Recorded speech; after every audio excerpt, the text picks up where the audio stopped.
नमस्कार मित्रांनो, प्रोग्रामिंग रेसिपीजमध्ये मी पुन्हा तुमचं एकदा स्वागत करतो। मागील व्हिडिओमध्ये आपण प्रोजेक्ट रिलेटेड डिस्कशन केलं होतं की आपल्याला लारावेलमध्ये एक प्रोजेक्ट बघायचा आहे, तर त्यामध्ये ब्लॉग ॲप्लिकेशनचं आपण डिस्कशन करत होतो। तर आज आपल्याला काय करायचं आहे, त्याचा सेटअप कसा क्रिएट करायचा तर ते आपण सुरुवात करूया। तर चला, पहिला पार्ट जो आहे त्यातला आपण सेटअप क्रिएशन करतोय। तर एशडॉक्स मध्ये जायचंय, सी झॅम्प एशडॉक्स, आणि तिकडे कमांड प्रॉम्प्ट वरती जाऊन आपल्याला काय करायचंय, प्रोजेक्टचं सेटअप क्रिएट करायचं आहे। तर मी इथे काय करतोय, प्रोजेक्टचं सेटअप क्रिएट करण्यासाठी कंपोजरची जी कमांड आहे तर ती मी क्रिएट करतोय आणि माझ्या प्रोजेक्टला नेम देतोय ब्लॉग ॲप।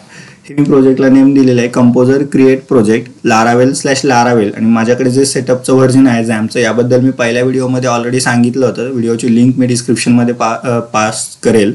तर सेटअप क्रिएट करताना लारावेलचं जे इन्स्टॉलेशन होतं तर त्यामध्ये मी सांगितलं होतं की ते नेमिंग किंवा व्हर्जन तुमच्या झॅम्प अकॉर्डिंग टू द्यावं लागतं। तर मी इथे लारावेल 9 जे माझ्याकडे इन्स्टॉल आहेत झॅम्प त्या व्हर्जन अकॉर्डिंग टू मी दिलेलं आहे, आणि ब्लॉग ॲप हे माझ्या प्रोजेक्टचं नेम टाकलं आहे आणि मी काय करतोय, याला क्रिएट करतोय। आता हा सेटअप इन्स्टॉलेशन होण्यासाठी तुम्हाला इंटरनेटची गरज असते, तर तो इंटरनेट तुम्हाला सिस्टीमला अवेलेबल असणं गरजेचं आहे। आता मी इथे ब्लॉग ॲप याच्यावरती क्लिक केलंय आणि माझ्या प्रोजेक्टचं सेटअप इथे इन्स्टॉल होणार आहे।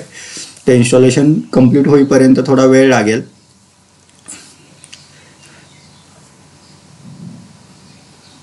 तो इथे आपल्याला इन्स्टॉलेशनच्या ज्या फाईल्स आहे तर त्या डाउनलोड करेल, त्याचे जे पॅकेजेस असतात कंपोजर पॅकेजेस, आणि आपल्याला सेटअप क्रिएट करून देणार। सेटअप झाल्यानंतर आपण डेटाबेस क्रिएट करणार आहोत आणि डेटाबेसमध्ये मायग्रेशन फाईल्स क्रिएट करायच्या। तर ते झाल्यानंतर मग आपण बाकीचं डिस्कशन करूया।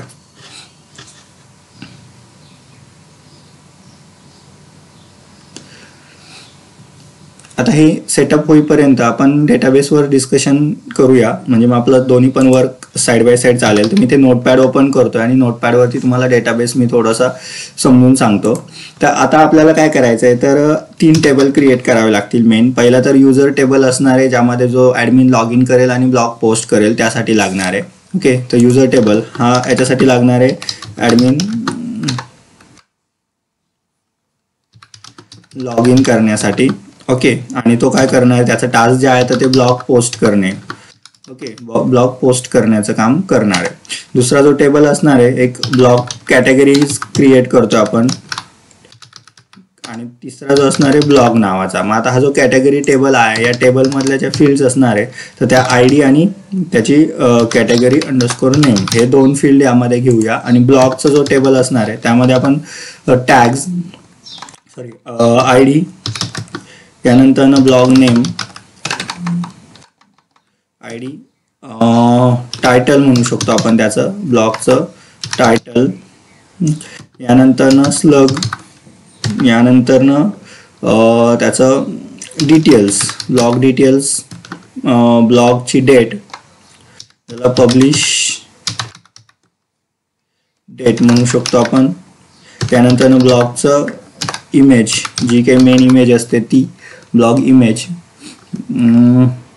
यानंतर आपल्याला blog ID title, category ID लागणार आहे, कॅटेगरी अंडरस्कोर आयडी जो त्या पहिल्या टेबलचं फॉरेन कीज इकडे येणार आहे तर ते लागणार आहे। त्यानंतर आपण अजून एक फील्ड क्रिएट करतोय, ब्लॉगचं स्टेटस। आपल्याला जो ॲक्टिव्ह डिॲक्टिव्ह करायचा असेल तर तो पण आपल्याला असणं गरजेचं आहे। तर इथपर्यंत आता युजर क्रिएट मल्टिपल युजर्स नाही आहे म्हणून आपल्याला त्याच्यामध्ये कोणी ब्लॉग क्रिएट केलेला आहे, पोस्ट केलेला आहे ते टाकण्याची गरज नाही आहे। ते लागत असेल तर ते आपण घेऊ शकतो, युजर आय डी, तर तो पण एक फील्ड घेता येईल। बट आपल्याला आय डी, टायटल, स्लग, यानंतर डिटेल्स, कॉमा द्यायचं राहिलं यामध्ये आय थिंक।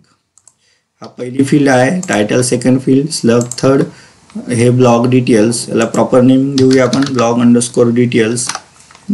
यानंतर पुढे पब्लिश डेट, ब्लॉग कुठल्या डेटला पब्लिश केला आहे, ब्लॉगची एक इमेज, ब्लॉगची कॅटेगरी, ब्लॉगचं स्टेटस, म्हणजे ते 0 किंवा 1 असणार आहे। तर ह्या बेसिक टेबल्स यामध्ये आपल्याला काय करायचे, क्रिएट करावे लागतील। ॲडमिनमध्ये ऑलरेडी जो एक्झिस्टिंग टेबल आहे तोच यूज करणार आहे, म्हणजे तुम्हाला फ्रेशर्सला किंवा बिगिनर्सला प्रॉब्लेम येणार नाही की नवीन परत एक युजर टेबल क्रिएट करा, तर तो ऑलरेडी एक्झिस्ट असतो, तर तोच टेबल आपण काय करूया, यूज करूया।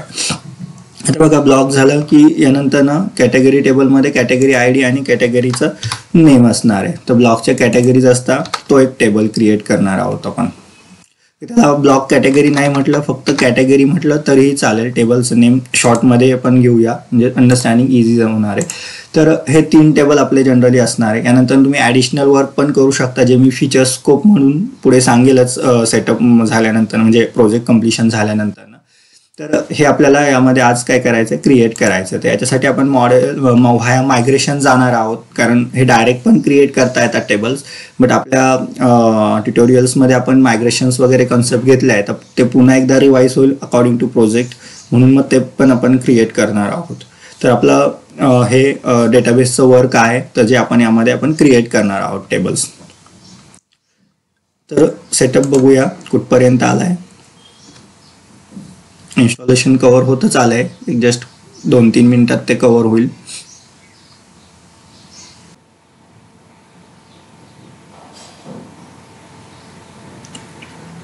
ओके, आपला सेटअप इथे कंप्लीट झाला आहे. ऑटो लोड फाईल पण जनरेट झाली आहे आणि तो आपल्या मेन कमांडला आलेला आहे, झॅम्प डॉक्सला, मेन पाथला. तर आपण काय करूया, इथे CD आणि ब्लॉग ॲप यामध्ये जाऊया. ओके, आणि इथे जाऊन मी काय करतोय, माझं VS कोड ओपन करतोय.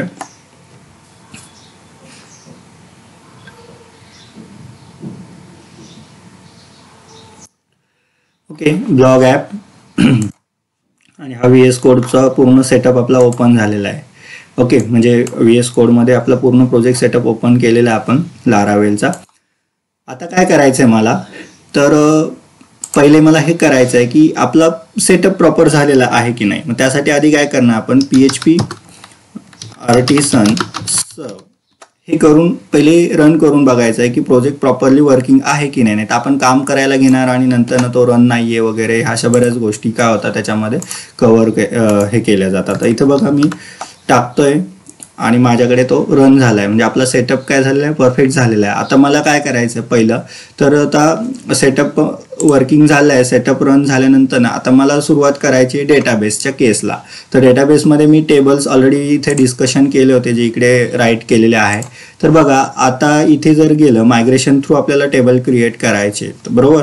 मग आता पहिल्यांदा मला आधी डेटाबेस क्रिएट करावं लागणार आहे. तर मी इथे जातो, पहिले केसमध्ये मी इथे न्यू डेटाबेस हे नेमिंग देतोय आणि माझा डेटाबेस क्रिएट करतोय ब्लॉग DB या नावाने. ब्लॉग DB हा माझा डेटाबेस क्रिएट होतोय आणि तो मी इथे क्रिएट करून घेतो. हे क्रिएट झाल्यानंतर बघा इथे ब्लॉग DB म्हणून हा क्रिएट झालेला आहे. आता हा जो डेटाबेस क्रिएट झाला आहे, हा डेटाबेस मला काय करायचा आहे, तर इथे पहिल्यांदा मला ENV मध्ये तो पास करायचा आहे. तर मी इथे जाणार आणि ENV मध्ये इथे DB म्हटलेलं आहे, इथे मला तो काय करायचा, ब्लॉग DB पास करायचा. तुम्ही वेगवेगळा नेम पण देऊ शकता डेटाबेसला, मी अंडरस्टँडिंगसाठी हेच नेम दिलेलं आहे. तर प्रत्येक प्रोजेक्ट वाईज नेमिंग वेगळं असतं. तुम्ही बघितलं असेल तिथे स्क्रीनवर खूप सारे प्रोजेक्ट्स होते झॅम्पमध्ये इथे. आता हे झाल्यानंतर काय करायचं, तुम्ही इथे ॲप नेम पण चेंज करू शकता. ॲप नेम जे आहे तर ते माझं मी देतो इथे ब्लॉग ॲप, किंवा आपलं जे काही असेल एखाद्या वेबसाईटचं वगैरे, तर ते पण आपण देऊ शकतो, माय ब्लॉग वगैरे, तर ते पण आपल्याला देता येऊ शकतं. तर सध्या तर आपण हेच दिलेलं आहे इथे. तर हे आपण इथे क्रिएशन केलं. आता काय करायचं, आपल्याला डेटाबेस क्रिएट करायचा, त्यासाठी आपल्याला जावं लागेल मायग्रेशन्स फाईलमध्ये. तर मायग्रेशन जे आहे इथे असतं. आता इथे बघा मायग्रेशनमध्ये ऑलरेडी काही डिफॉल्ट सेटअपमध्ये आलेले असतात. त्यातला युजर टेबल आपण हा ॲज इट इज यूज करणार आहे, ज्याच्यामध्ये ID, नेम, ईमेल वगैरे हे सर्व आहे. मग आता काय होतं की मला बाकीचे मायग्रेशन फाईल काय करायच्या इथे क्रिएट करायच्या, तर त्या मी इकडनं क्रिएट करतो व्हाया मॉडेलची केस. जे आपण मॉडेलच्या केसचा मध्ये बघितलं होतं की मॉडेल क्रिएट करतानाच मायग्रेशन आणि कंट्रोलर क्रिएट करायचे. तर मला आता 2 मायग्रेशन फाईल क्रिएट करावं लागतील, पहिली कॅटेगरीसाठी, दुसरी ब्लॉगसाठी, आणि नंतर दोघांचं जे काही फॉरेन कीज आहे त्याच्या रिलेशनसाठी क्रिएट करावी लागेल. तर मी आता पहिली मायग्रेशन फाईल क्रिएट करतो कॅटेगरीची. तर कॅटेगरीची फाईल क्रिएट करताना PHP artisan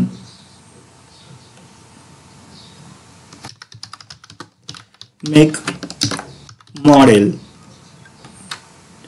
मॉडेलचं नेम देतोय मी कॅटेगरी, आणि मला कंट्रोलर पण पाहिजे आणि मायग्रेशन पण पाहिजे, म्हणून -MC हे पास करणार. ओके, आणि याला एंटर देणार. ओके, आता बघा याने काय केलं की पहिल्यांदा मॉडेल क्रिएट केले, नंतर मायग्रेशन फाईल पण क्रिएट केलेली इथे. ओके, हे क्रिएट सक्सेसफुली, ही कॅटेगरीचं मॉडेल पण क्रिएट झालंय. ओके, आणि हे पण क्रिएट झालंय मायग्रेशन फाईल, आणि कंट्रोलर पण क्रिएट झाला, मॉडेल मायग्रेशन कंट्रोलर, तिघं पण मी एकाच कमांडने काय केले, एक्झिक्यूट केले. मी आता सेम कमांड फायर करतोय आणि मला माझा जो सेकंड असणार आहे ब्लॉग नावाने, तर मी त्याला नेम देतो ब्लॉग या नावाने, आणि ब्लॉग पण माझा काय होणार आहे, as it is model, blog नावाचं मॉडेल क्रिएट होणार आहे, आणि मायग्रेशन पण क्रिएट होणार आहे, आणि कंट्रोलर पण क्रिएट होणार आहे. हे तिघं पण मी क्रिएट करून घेतले. मला ॲडिशनल कंट्रोल लागेल तसं मी काय करेल, क्रिएट करून घेणार. बट जे मला बेसिक ॲडमिनच्या वर्कसाठी हवे ते इकडे मी काय करून घेतले, क्रिएट करून घेतले. मग आता काय करायचं आहे, तर आधी ह्या दोघांमध्ये फील्ड्स काय करायचे आहे, पास करून घ्यायचे आहे, आणि नंतर आपल्याला फॉरेन कीचा पण सेटअप काय करायचा आहे, क्रिएट करायचा आहे. तर आता तिकडे जाऊया. पहिल्यांदा आयडी आणि ते फील्ड्स चेक करूया. पहिलं माझा जो होता कॅटेगरीजचा, तर कॅटेगरीज हे नेम आहे, त्याच्यामध्ये आयडी आहे, टाइम स्टॅम्प पण त्याच्यामध्ये घेतलेला आहे, आपण टाइम स्टॅम्प पण ठेवूया. आणि इथे सेम मला $टेबल ही फील्ड आहे, आणि इथे मी क्रिएट करतोय कॅटेगरी मी स्ट्रिंग फॉर्मॅटेड देतोय, मी स्ट्रिंग, ओके, आणि सेमीकोलन. स्ट्रिंग मध्ये मी त्याला काय करतोय, स्ट्रिंग मध्ये त्याचं नेम मला पास करायचं आहे, तर कुठला फील्ड आहे ती मी काय करतोय, इथे पास करतोय. तर बघा, मला त्या कॅटेगरी अंडरस्कोर नेम हे त्या कॅटेगरी टेबल मधल्या कॉलमचं जे नेम होतं ते मला क्रिएट करायचं आहे, कॅट अंडरस्कोर नेम, आणि आय डी बाय डिफॉल्ट आहे. तर हे मी काय केलं, इथे क्रिएशन करून घेतलं. ओके, हा माझा पहिला टेबल्स कॅटेगरीचा क्रिएट झालेला आहे, आणि त्याच्यामध्ये आय डी, कॅटेगरी नेम आणि टाइम स्टॅम्प हे तिघं पण फील्ड काय घेतलेले आहे, आपल्याला अवेलेबल झालेले आहे. आता मी काय करतो, सेम ब्लॉगच्या केसला जातो. ब्लॉग्समध्ये मला आय डी आहे, ओके. यानंतर मी काय करतो, आता इथे $table time stamp as it is ठेवतो मी. इथे टाइम स्टॅम्प तुम्ही अवॉइड पण करू शकता आणि ठेवू पण शकता. मी आता काय करतो, दुसरं जे देतोय तर टेक्स्ट, आणि कॉलमचं नेम यामध्ये मला पास करायचं आहे, टेक्स्ट कॉलम. तर इकडे जो कॉलम आहे टायटल आहे, टायटल सेमीकोलन, यानंतर सेकंड, थर्ड, स्लग, यानंतर पुढचं कॉलमचं जी फील्ड होती माझी ब्लॉग डिटेल्स ही, किंवा कंटेंट म्हणू शकतो ब्लॉगचं. यानंतर पुन्हा मला काय करायचंय, कॉलम क्रिएट करायचा आहे,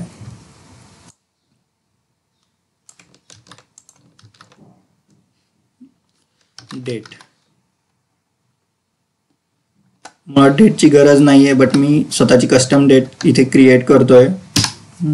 त्यामध्ये मी पब्लिश डेट हा कॉलम मला काय करायचा आहे, इथे घ्यायचा आहे. तर मी इथे पब्लिश डेट म्हणून आहे हे घेतोय. आपलं आय डी झालं टायटल स्लग, आणि इथे हे क्रिएट केलं. यानंतर मला पुन्हा सेमच टेक्स्ट सारखंच यूज करायचं आहे ब्लॉगच्या इमेजसाठी किंवा इमेजच्या नेमसाठी. तर इमेजचं नेम पण व्हॅरी होऊ शकतं, म्हणून मी तो पण इथे क्रिएट करतोय, ब्लॉग इमेज नावाचा कॉलम ते क्रिएट करतोय. यानंतर पुढचा जो कॉलम आहे माझा ब्लॉग इमेज नंतर बिग इंटिजर, आणि त्याला मी कॅट आय डी दिलाय, कॅट अंडरस्कोर आय डी, जो की माझा फॉरेन की असणार आहे. म्हणून मग मी त्याला काय करतो, अनसाइन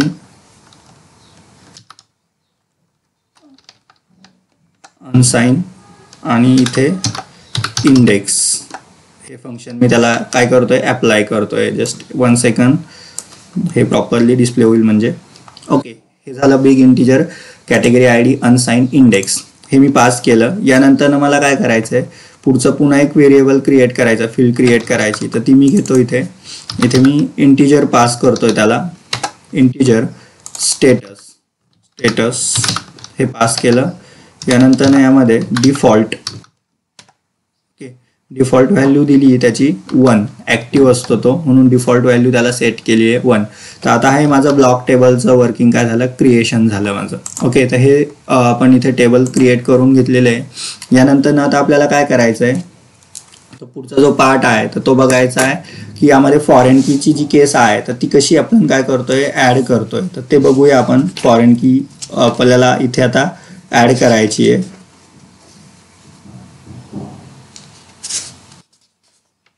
आता फॉरेन कीसाठी आपल्याला पुन्हा एक मायग्रेशन फाईल काय करावी लागेल, क्रिएट करावी लागेल.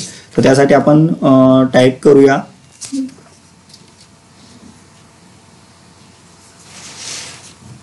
Create table, sorry create table already झालंय आपलं. इथे नवीन मायग्रेशन फाईल क्रिएट करूया. Add category underscore ID to blogs table. Add category ID to blogs table. Okay, याने काय करणार आहे आपण, सॉरी आपलं PHP आर्टिसन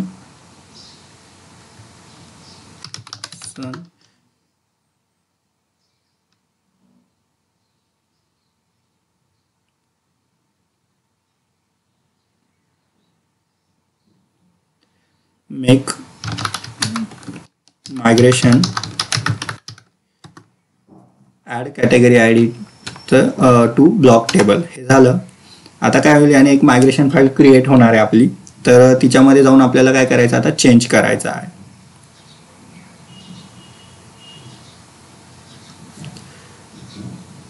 ओके, आता काय झालं, इथे एक मायग्रेशन फाईल काय झाली, म्हणजे क्रिएट झाली ब्लॉक्स टेबलवरती. मग आता मी इथे काय करणार आहे, $table points to foreign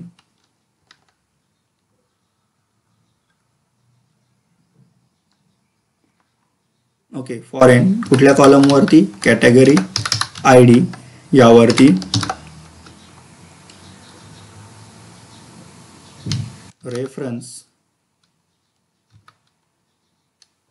reference column कुठला आहे आपला, त्या टेबलचा ID. नंतर ऑन कुठला टेबल आहे आपला, कॅटेगरीज नावाचा. तर तो कॅटेगरीज नावाचा जो टेबल आहे तो इथनं नेम प्रॉपरली कॉपी करा आणि इथे पास करा. Okay, categories. यानंतर ऑन डिलीट कॅस्कॅड किंवा ऑन डिलीट, त्यामध्ये आपण काय करूया, कॅस्कॅड ही ॲक्शन देऊया. ओके, तर याने तो काय होतोय, आपल्याला क्रिएट होतोय. सेम आपण अपडेट कॅस्कॅड पण करू शकतो, बट मी सध्या फक्त डिलीट कॅस्कॅड केलेलं आहे. आणि जेव्हा तुम्ही इकडे याल तर या केसमध्ये मला काय करायचं आहे, तर ती की ड्रॉप करावी लागेल आधी. ड्रॉप फॉरेन आणि आपला जो की आहे तर ही आहे कॅटेगरी ID. ही की पहिल्यांदा ड्रॉप करायची फॉरेन की, आणि यानंतर मग पुन्हा आपल्याला ड्रॉप कॉलम,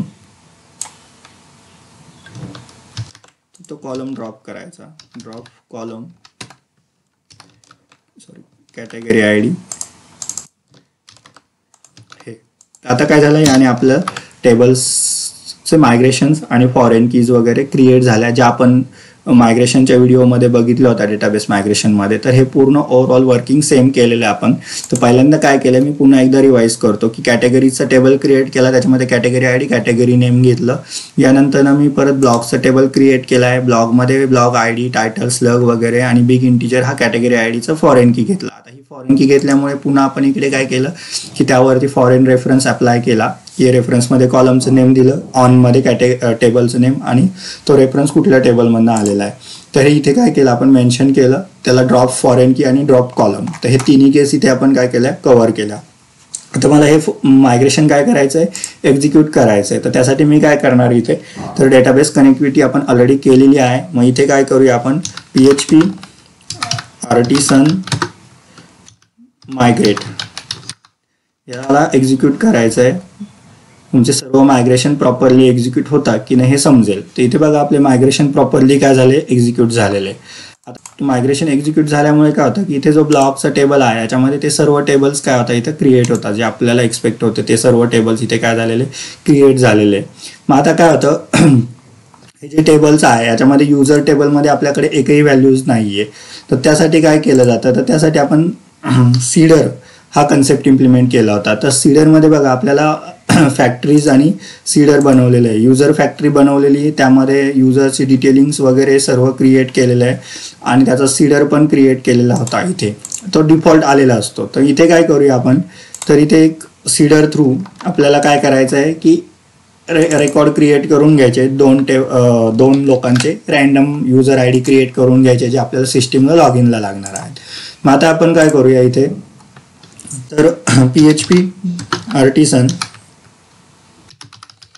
db:seed याने काय करणार आहोत, आपण सीडिंग क्रिएट करणार आहोत. तर इथे सीडिंग झालेलं आहे.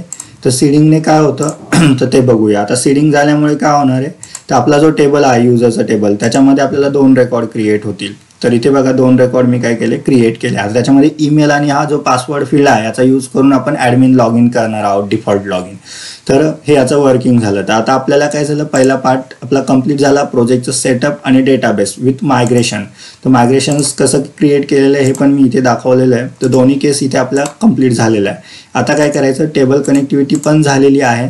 आता आपल्याला ॲडमिनचा पार्टला सुरुवात करायची आहे. त्यासाठी काय करायचं आहे, तर इथे पब्लिकमध्ये आधी CSS वगैरे तुम्हाला बूटस्ट्रॅप जे काही लागणार आहेत तर ते इथे घ्यायचं आहे आणि नंतर मग आपल्याला काय करायचं आहे, इथे वर्किंग स्टार्ट करायचं. तर इकडे blog category user model already exist आहे.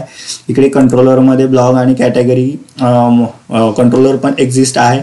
आणि यानंतर मग आपल्याला त्याचे व्ह्यूज क्रिएट करून त्याच्यामध्ये setup create CRUD operation create करून आपल्याला त्याचं एक्झिक्युशन करायचं. तर हे आपल्याला नेक्स्ट व्हिडिओमध्ये आपल्याला काय करायचं आहे, बघायचं आहे. तर एका व्हिडिओमध्ये त्याची लेंथ खूप वाढत जाणार आहे, म्हणून आपण बाकीचे ऑपरेशन्स जे आहेत तर ते नेक्स्ट व्हिडिओमध्ये बघूया.